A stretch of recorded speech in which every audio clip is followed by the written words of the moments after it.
This Sunday we'll begin a series of sermons on Jesus as we look forward the coming of the Christ child.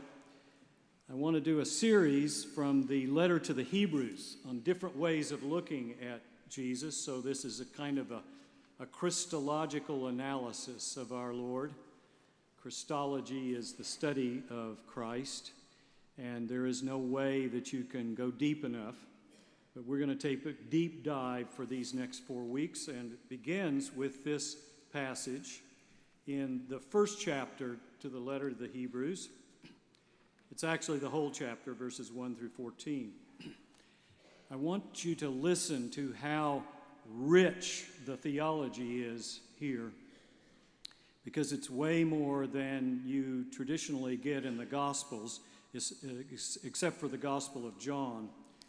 And the Greek here is as high a Greek as you get in the New Testament, other than the Gospel of Luke. It's the closest to classical Greek. So listen now to this word of God. Long ago, God spoke to our ancestors in many and various ways by the prophets. But in these last days, he has spoken to us by a Son, whom he appointed heir of all things, through whom he also created the worlds. He is the reflection of God's glory and the exact imprint of God's very being. Very being here being the word essence, the essence of God. And he sustains all things, this is referring to Jesus now, by his powerful word. When he had made purification for sins, he sat down at the right hand of the Majesty on high, having become as much superior to angels as the name he has inherited is more excellent than theirs. For to which of the angels did God ever say, "You are my son, today I have begotten you"? Or again, "I will be his father, and he will be my son"? And again, when he brings the firstborn into the world, he says, "Let all God's angels worship him." And on the angels, he says, "He makes his angels winds and his servants flames of fire." But of the Son, he says, "Your throne, O God, is forever and ever, and the righteous scepter is the scepter of your kingdom. You have loved righteousness and hated wickedness. Therefore, God, your God, has anointed you with the oil of gladness beyond your companions. And in the beginning, Lord, you founded the earth, and the heavens are the work of your hands. They will perish, but you remain. They will all wear out like clothing, like a cloak. You will roll them up, and like clothing they will be changed. But you are the same, and your years will never end. But to which of the angels has he ever said, "Sit at my right hand until I make your enemies footstool for your feet"? Are not all angels spirits in the divine service, sent to serve for the sake of those who are to inherit salvation? Friends, this is the word of the Lord. Thanks be to God. I hope this Advent season you are ready now to focus on the real subject of Christmas, which is the Christ. Well, of course we are ready to do that, preacher. We know the drill. We hang up our greens, we light the candles. You tell us about the baby Jesus, but we need you to know that we come with our smiles on Sunday mornings during Advent, but beneath those smiles, there's some suffering and there's some hurt. And the baby Jesus never quite does it for us. I mean, does the baby Jesus explain why our marriages fall apart and our loved ones have to die? Preach it to us, preacher, but give us more. Please give us more than the baby Jesus. because the baby Jesus is never quite enough. Enter the writer of the letter to the Hebrews, stage left, that anonymous author who understands exactly what we're going through, because he was addressing audiences that were very similar, whose faith was faltering and who were on the verge of drifting back into Judaism. What are you on the verge of drifting back into during this Advent season? Oh, you come, yes. You come to hear the music, to be with your friends, but do you still really believe it all? I mean, are some of you actually drifting back into atheism or agnosticism or maybe New Ageism? What is it going on inside you spiritually these days as we approach the coming of the Christ child? Have you ever noticed how we drift in and out of different religious periods in our lives, testing this spiritual flavor and that? The problem is those spiritual flavors will never save us. Our denomination will never save us. Only Christ will do that. A woman goes to the post office to buy some Christmas stamps, and she says to the clerk there behind the counter, "I'd like 50 Christmas stamps." And the clerk said, "What denomination?" And she said, "Oh, Lord, has it come to this? Okay, I'll take 12 Presbyterian, 16 Methodist, 22 Baptist." What denomination? Does your denomination save you, says the author of Hebrews? No. Neither does Judaism for his audience. And so what the author of Hebrews does is he launches into this theological tour de force. It is the longest sustained argument for Jesus in the whole New Testament. It's like one long sermon or one long lecture. Sometimes just sit down and read the whole letter to the Hebrews. You're going to hear more of it in the series that I'm doing this month. But this is an amazing piece of work. What the author of Hebrews is showing is that Jesus is superior over everything.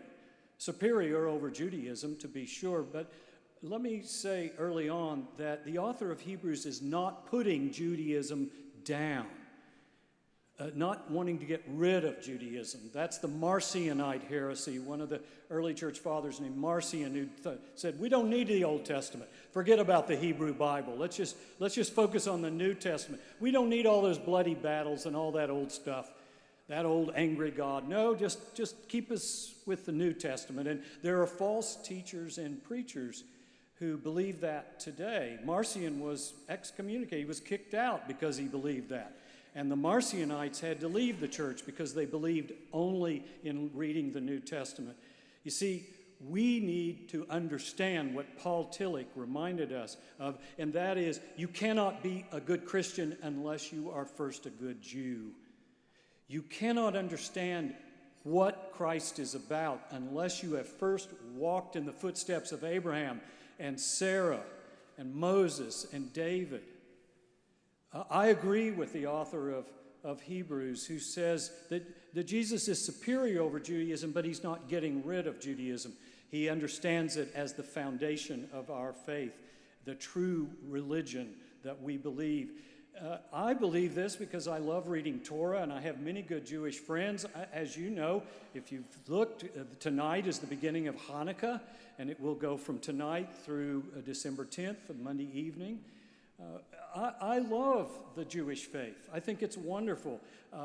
On a very special occasion, I received a note from one of my good rabbi friends, and it started off like this: Dear Bill, as John Calvin once said, Mazel Tov. You see, the Jewish faith is important to us, and the author of Hebrews understands that, but he would say it's good as far as it goes, but it doesn't quite go far enough. And what the author of Hebrews is doing is he's offering us a larger and more comprehensive understanding of the faith by focusing on the cosmic Christ. So hang on to your philosophical and theological hats as we begin to do a deep dive this month into what I would call the cosmic Christ, which is above all and in all and over all, and it is the one in whom we live and move and have our being. Now, this first sermon focuses on how this cosmic Christ is greater than the angels. Not that the angels are bad, or not that we're trying to put the angels down, but he is greater than the angels. And if you listen closely to the text, you would see that there are 3 points there. Christ is greater than the angels in his place or position. He is greater in power, and he is greater in purification. Now, just as the author of Hebrews is not putting down Judaism, he is also not putting down angels. He understands the importance of angels. We understand it, those of us who believe in angels, and I actually do. I'm one of those who does. It's not an easy thing in our post-Enlightenment, technological, scientific world to believe in angels, but we want to. I mean, some of us have guardian angels. Maybe you have a guardian angel that you feel like watches over you. Or you have angels who whisper in your ears with certain ideas, or good angels who try to steer you in a good direction when you start going in the wrong direction, doing something wrong. Some people actually have parking angels. Have you ever known anybody like that?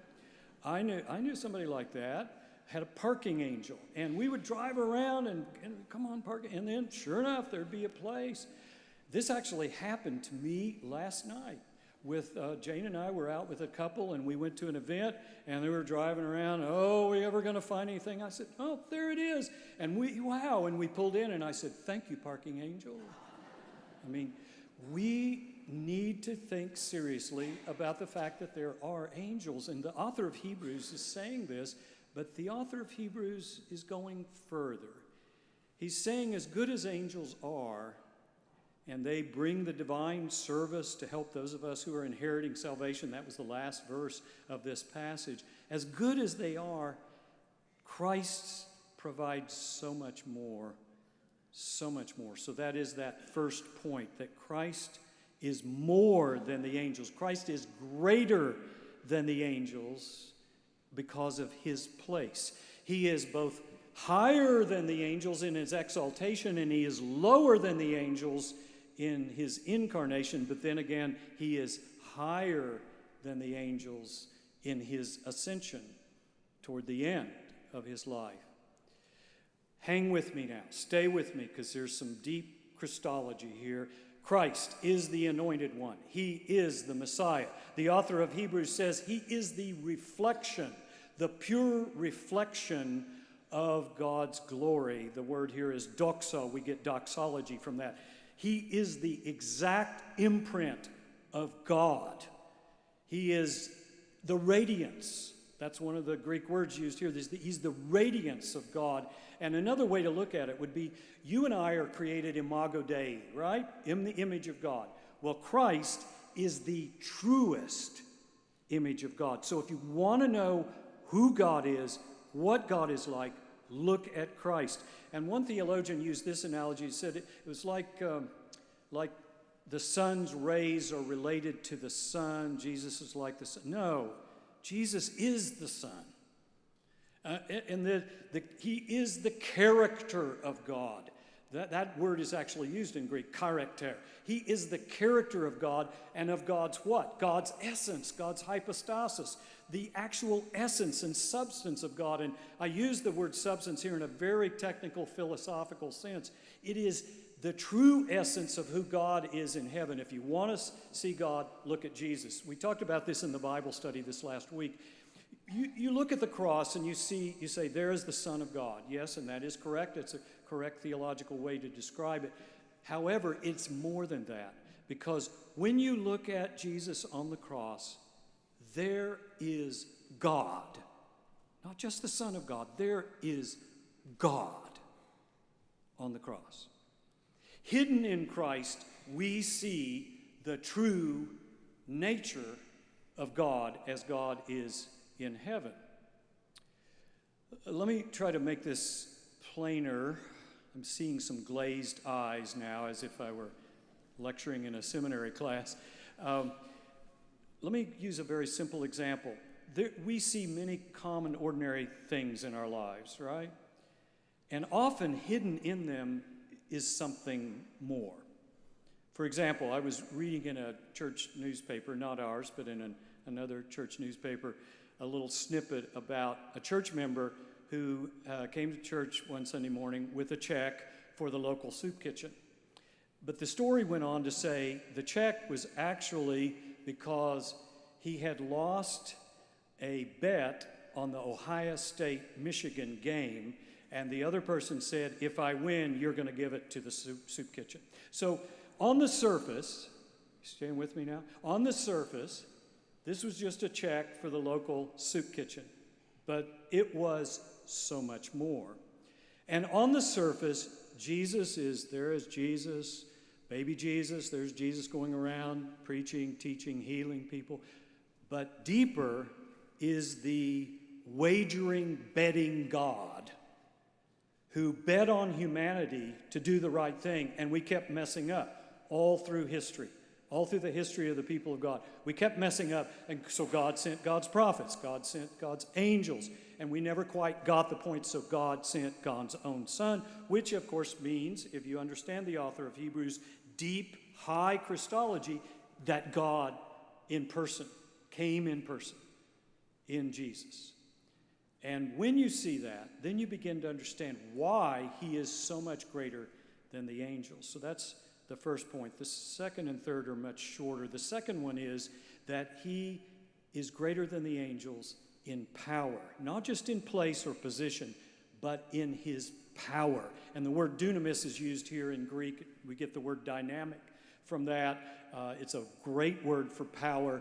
And here we see that Jesus was present at the creation of the world. He helped in the creation of the world. This is the pre-existent Christ that we see in the gospel according to John in the prologue, anarche in ho logos. In the beginning was the Word, and the Word was with God, and the Word was God, and there wasn't anything made without him being involved in some way or another. So he is both heir and he is creator. Did you catch that in the passage I just read? He is heir and creator, and he himself, that is Christ, is upholding the entire universe. He is behind every breath we breathe. Every breath you breathe, Christ is there. He is behind every bird who is singing, every wind whistling in the trees and the fluttering of the leaves. He is behind and beneath the whir of the universe. And when you are hurting, he is right there beside you, holding your hand.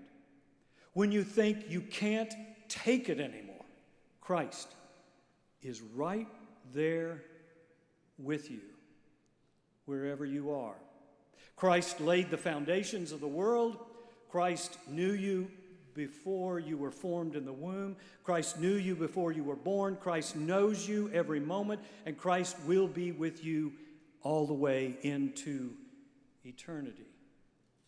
Christ is the one who has power that no angel or human can ever have. But then there is a third thing, and that is he is the purifier. This is a beautiful image. He is not only greater than the angels in his place and greater than they in power, but he is greater in purification of the sins. And what's interesting about the purification of the sins is that God always goes to the deepest, darkest place of sin to purify the sins. And then God sends us to that deepest, darkest place as God's vessels and ambassadors. Some people have sometimes asked me, why did you leave the relative comfort and the confines of academia, teaching at Union Theological Seminary, one of the great divinity schools in the country, back in 1983 in Richmond, Virginia, leaving, the three great things about academia, June, July, and August? Why would you do that? And I tell the story that I was invited to do Holy Week services at Preston Hollow Presbyterian Church by Jerry Shetler, former interim pastor here years later. Jerry says, you need to come out. You need to preach Holy Week services for me. Preach 10 times in 5 days. And at the same moment, I got an invitation to do Holy Week services at First Presbyterian Church in Charlotte, North Carolina. So I had to kind of decide what I was going to do. So I went into the office of my colleague, a wonderful Southern gentleman from Virginia named Wilford Hobby, dear sweet man. I said, Wilford, I got to figure out what to do. I got this invitation to go to Dallas, or an invitation to go to Charlotte. And he said, there are more sinners in Texas. I think you need to go to Texas. And I said, okay. He said, I'll do Charlotte for you. You do Texas. So I get there and didn't know the search committee for First Presbyterian Dallas was sitting out there all week. I told Jerry what Wilford said. He said, he's right. There are a lot of sinners here in Texas. And now here I've come here, and I never got a story about how many sinners there are in Alabama, but there are a couple here, I think.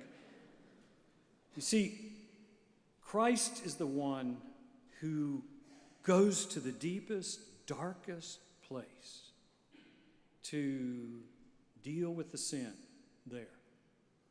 And he's the one who purifies the sin.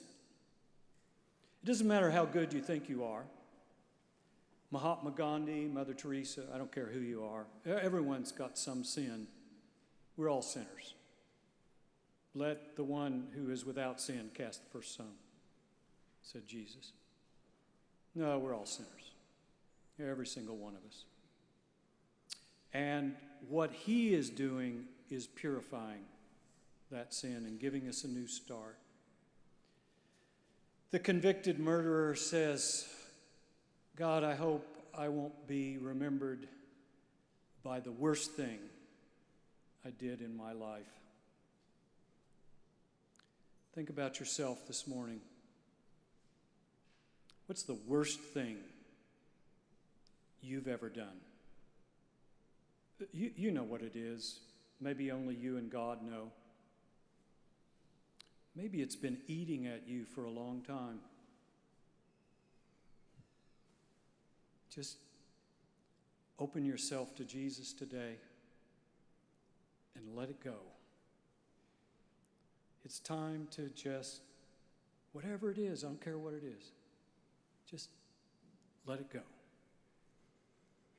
Because he is the one who is greater than the angels in place and power and purification of sins. He is the one we worship. He is the one we love.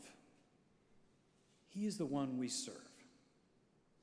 And to him be all honor and blessing and glory and praise from this day forth and forevermore. God bless you all.